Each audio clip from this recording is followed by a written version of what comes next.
Hi, Promise Fellows. This is Noam. There's my contact information underneath. This is your pre-recorded database and reporting training.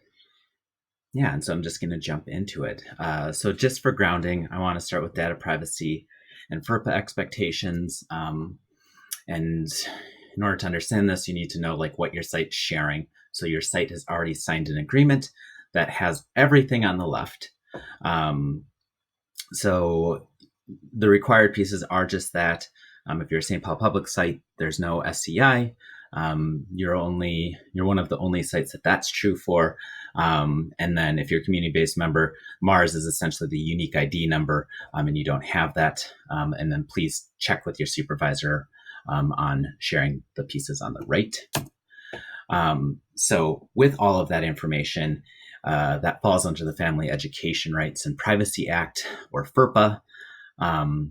And as you look at all of this, this is straight from Department of Education and is our responsibility, whether we are a community-based site or a school-based site, that we have information for people that are under 18, that we need to protect it. And here's my short list. It's our job to protect.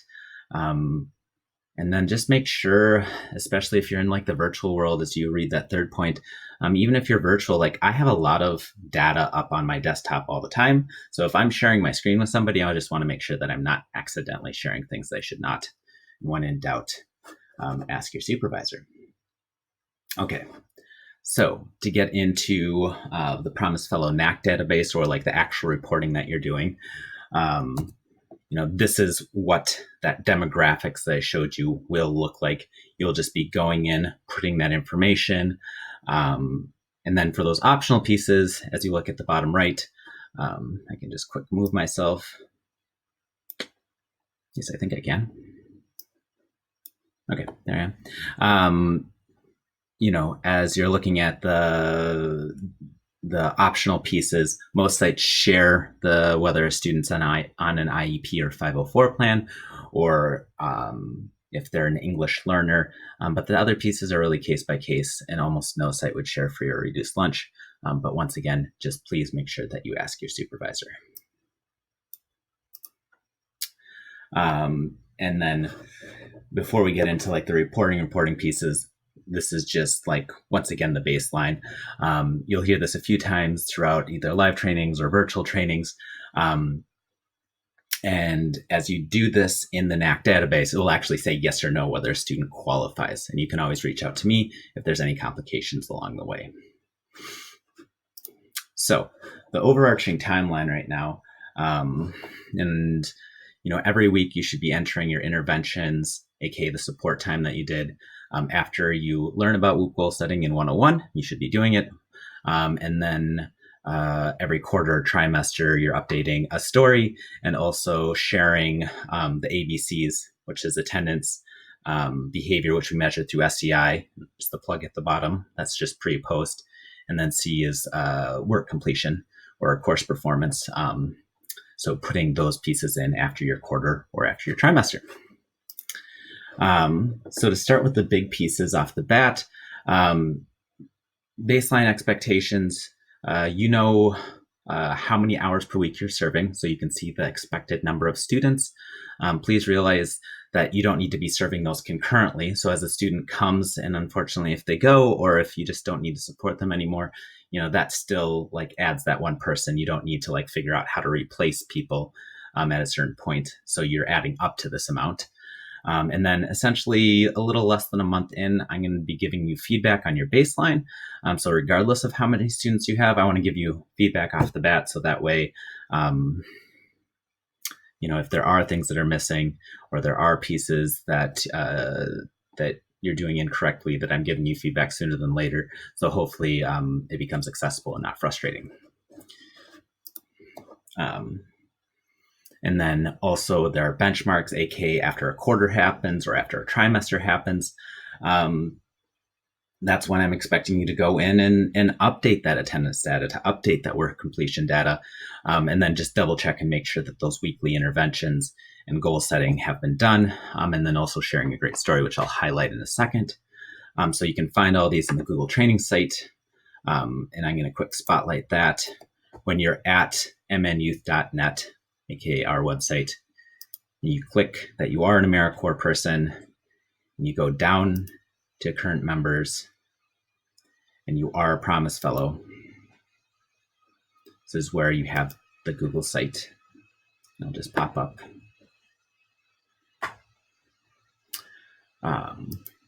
You should hopefully bookmark this. You'll be using this throughout the year. Under resources, there are data tracking resources. And this is the benchmarks that I was referencing right now. So to go back.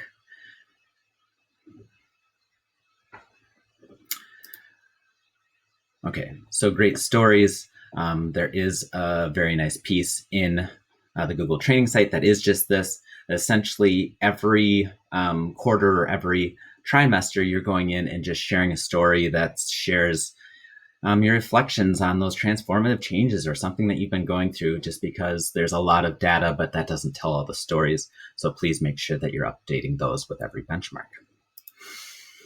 And then finally, to get into the smaller pieces, every week, this is where you're going in and updating the amount of time that you're spending.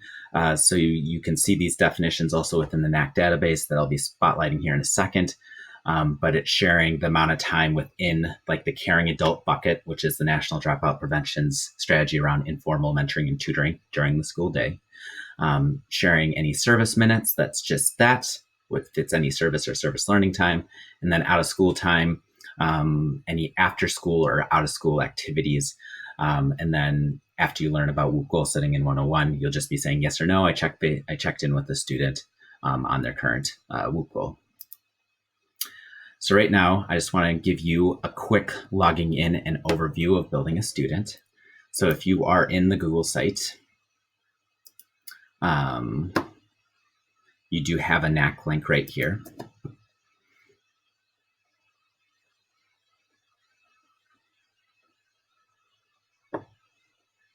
And it'll pop up. As it's popping up, I'm just going to spotlight just a little bit of information on the slide. Essentially, you'll get an email inviting you, and it will ask you to create your own password. And that's literally where you just hit the forgot link and put in the email that you've been using with Alliance, and you have a NAC account and you can create your own password. So I'm going to go back in. I already have an account. I'm just going to spotlight.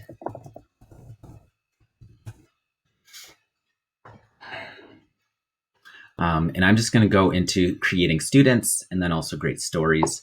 And there are more reports that you can see that I'll just do more later. And there's a couple that are in the beta version that still need some figuring out to do.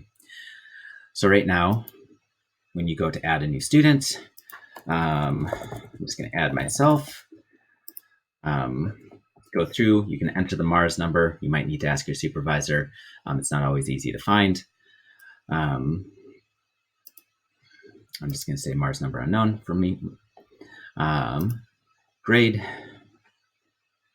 and past 12th grade, but I'm 12. 5/21, 1987. And then going through and just saying those yes, no, site does not disclose, unsure.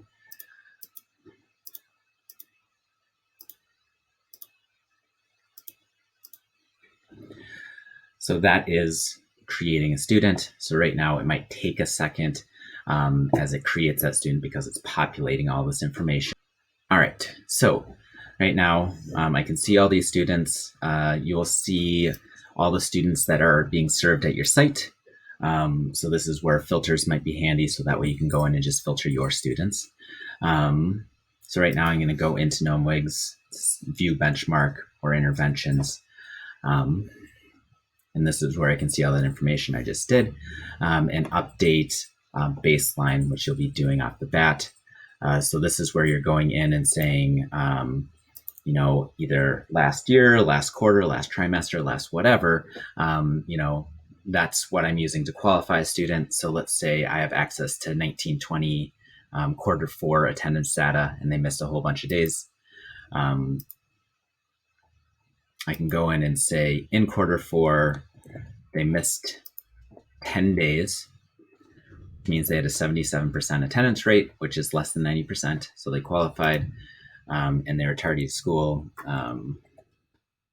15 days. And so they were tardy to school 36% of the time. As quarters happen, you'll update. Then after 2 to 3 weeks, when you have a chance to do an SEI, this is where you already have your SEIs that are built, and you'll just have to translate that data. So for the pre-SEI, I'm just going to speed do this.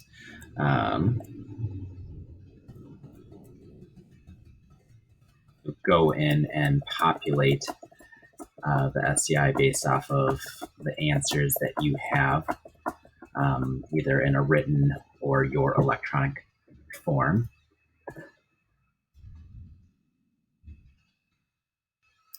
So now I'm going back to student details. And so as I scroll down, I can see the SEI, and that yes, that also qualified on SEI.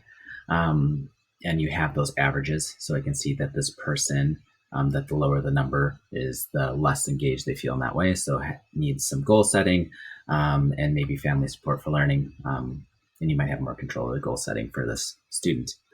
And then finally, for work completion, to show progress throughout the year, this is where you're going in and looking at classes, but this is within year. So whether this is the first month of school, or, if somebody just came to your building virtually or not, this is where you can only do it within year. So let's say within the first month of school, aka this last month. So the first month of September, if this is the beginning of the year, that I looked at the classes, and, their math class, they were really struggling. They got assigned 12 things. They only got 2 of it done.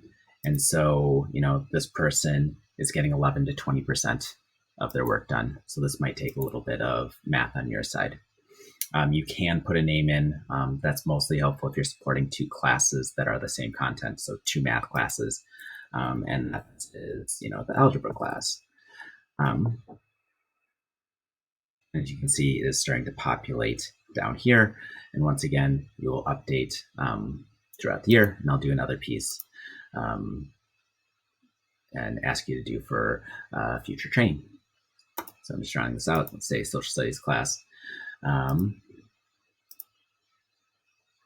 they had 31 to 40% of stuff done. And then finally, this is where you're going in and you're updating your minutes.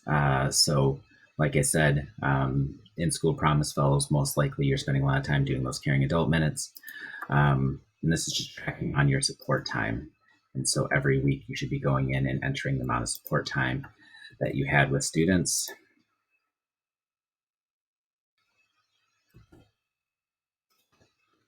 You can see at the top that it's starting to add and show the amount of time that you spent with students, which can also be handy as you're prioritizing and helping people.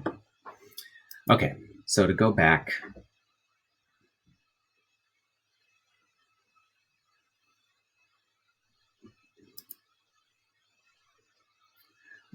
just into the feedback cycles. This is essentially what the feedback process looks like. After benchmark, or about every 3 to 4 weeks, because I'm doing so much data analysis, I'll be prompting you and saying, hey, I looked through as of this date. Here are the pieces that are missing, please update. And then I give you a couple weeks for updates. I'll go back, recheck. And then if there's anything more, ask you in the next week to get it done.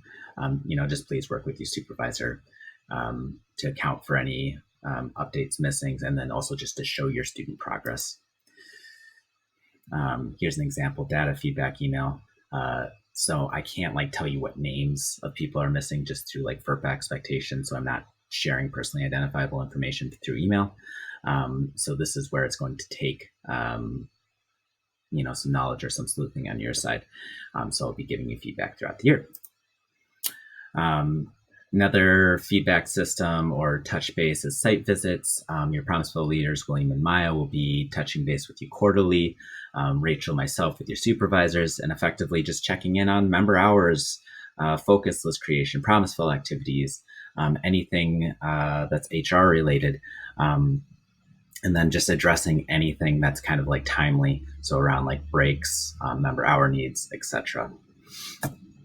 And in your meetings in 101, 102, 103, 104, you'll be reflecting on some of the promiseful activities. So after day 3 of training, you'll learn more about establish, maintain, restore, and reflecting on relationships. And once again, going into any human resource or operation needs.